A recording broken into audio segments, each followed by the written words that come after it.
Here we go. So the Dubai Pro is officially over, and as expected, Tabani has won the show. However, guys, that was not the highlight of the show. For me, the highlight was seeing Rubiel. This is such an improvement on what we saw last year. Guys, the lats, the chest, and obviously those gargantuan freakish legs. Look at the lat spread, look at the lats, and look at the chest. He's full that pose out now. I'm not going to say it's world class, but guys, he's improved. The side shots are the best in the world, along with Nick Walker. They are freakish. Look at the side tricep. Look at the obliques going onto the lats.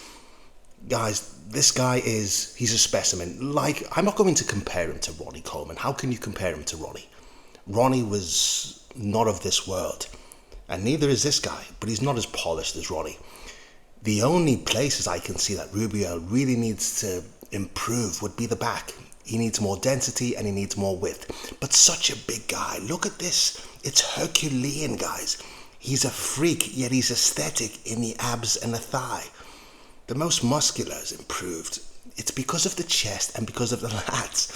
Even the arms have improved. And here's next to an excellent Tonio. Tonio really showed up, guys. But in the side shots, look at the detail in the arms. Look at the fullness in the chest. He blows Tonio out the water. Antonio looked magnificent. Look at this lat spread. That has improved. I know I'm excited, guys. I'm sorry.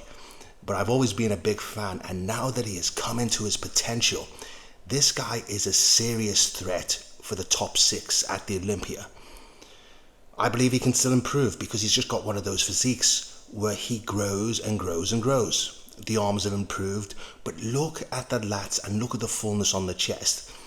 Antonio looks excellent in this pose. He looks like a cartoon character. The symmetry.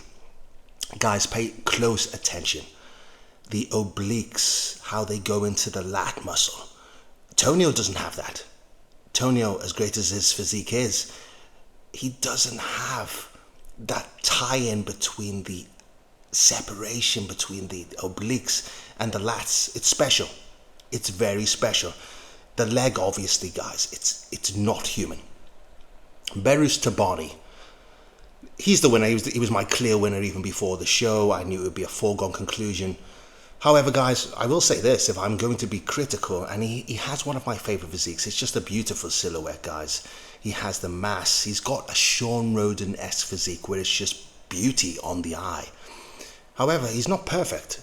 The legs, I thought personally that they were downsized from last year.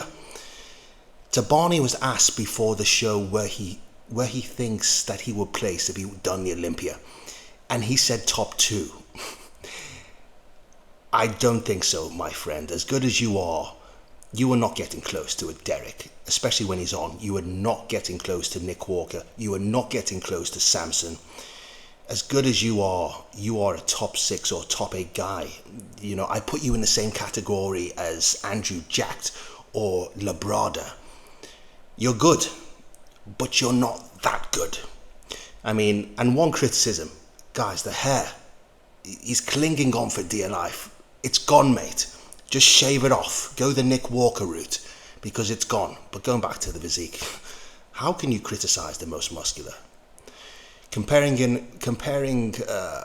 Behrouz to a second place, Bonac. Bonac is the zombie. Bonac is the vampire. He doesn't age, guys. If we're talking density, Bonac matched Behrouz. But look at the scrunched chest. Look at how the lat spread is just scrunched.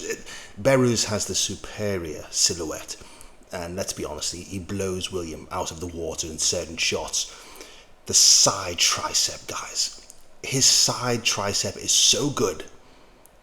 The chest is so thick, even when it retracts and he pulls it out. That's how you know he's got a great chest. When it remains thick, even though it's stretched out. It's a beautiful physique. It's a beautiful physique. And as good as Bonac is, and Bonac isn't far off of his best, but even in Bonac's heyday, even when he was in his prime, he was always, because of his height, and this is no disrespect to Bonac, he was always, let's just say, a little pocket battleship. In other news, guys, Samson, aka Colossus, If Samson turns up to the Olympia, guys, the guy's 320 pounds in his off season. That's bigger than Ronnie Coleman. That's bigger than Rami. If Samson turns up to the Olympia in condition, it's game over. It's game, set, and match, because there's nobody that fills a physique out, a silhouette with such mass, with such class. Guys, even as good as Nick Walker is, if Samson turns up in condition, it is game over. He hasn't really got a weakness, guys. He's so full, he's so big. But I'll be honest, I've never seen Samson in true jaw-dropping conditioning. And that's why I think he's left the door open. Don't go off the Arnold, because the Arnold was just a precursor to the Olympia. When it comes down to 400,000, I believe Samson, this will be the best Samson that we've ever seen. And what I like about Samson, guys, look at the most muscular. He's just a normal guy, just enjoying bodybuilding, and he's a great ambassador for the sport. And that's it, guys. But look, Rubiel, I honestly think sky's the limit for this guy. What do you think? Do you think that he deserves 6th place? I thought he was far better than 6th, guys. I thought he was better than Nathan Diasha. I thought he was better than even Tonio. Obviously, he just needs the maturity and to iron out those creases in his physique. But guys, he's a serious threat. He's a serious threat. Let's not forget, he's only been a pro for 2 years. What do you think? Is he a top 6 or top 4 guy? Can he even go on to win the Olympia? What do you guys think? And if you haven't already, leave a comment and subscribe. Guys, it's getting spicy, and I can't wait for the Olympia. Let's talk and let's discuss, guys. I want to know your thoughts, and I'll see you soon.